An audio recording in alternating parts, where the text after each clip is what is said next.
ಇನ್ನೊಂದ್ಸಲ ಹಾಕಿ ಸರ್.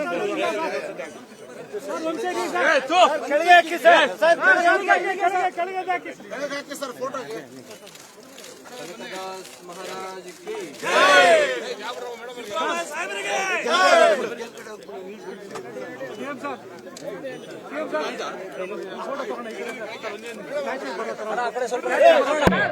ಭಾಷಣ ಇದೆ,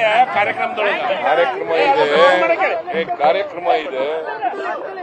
ಸ್ಪೀಕ್ ಇನ್ ದಿ ಫಂಕ್ಷನ್. ಈಗ ಇವತ್ತು ಭಕ್ತ ಕನಕದಾಸ ಜಯಂತ್ಯೋತ್ಸವವನ್ನ ಆಚರಣೆ ಮಾಡ್ತಾ ಇದ್ದೀವಿ. ಇವತ್ತು ಸರ್ಕಾರಿ ರಜಾ ಕೂಡ. ಕನಕದಾಸರು ಹುಟ್ಟಿದ ದಿನ ಕನಕದಾಸರ ಹುಟ್ಟಿದ ದಿನ.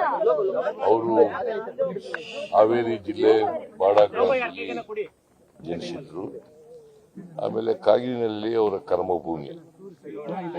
ಅವರು ಕಾವ್ಯ, ಕೀರ್ತನೆಗಳು, ಮುಂಡಿಗಿ ರಚನೆ ಮಾಡಿದ್ರು.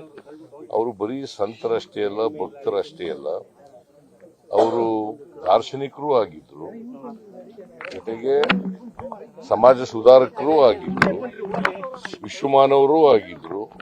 ಅಂಥವರ ಜಯಂತ್ಯೋತ್ಸವದ ನಾವು ಇವತ್ತು ಆಚರಣೆ ಮಾಡ್ತಾ ಇದ್ದೀವಿ.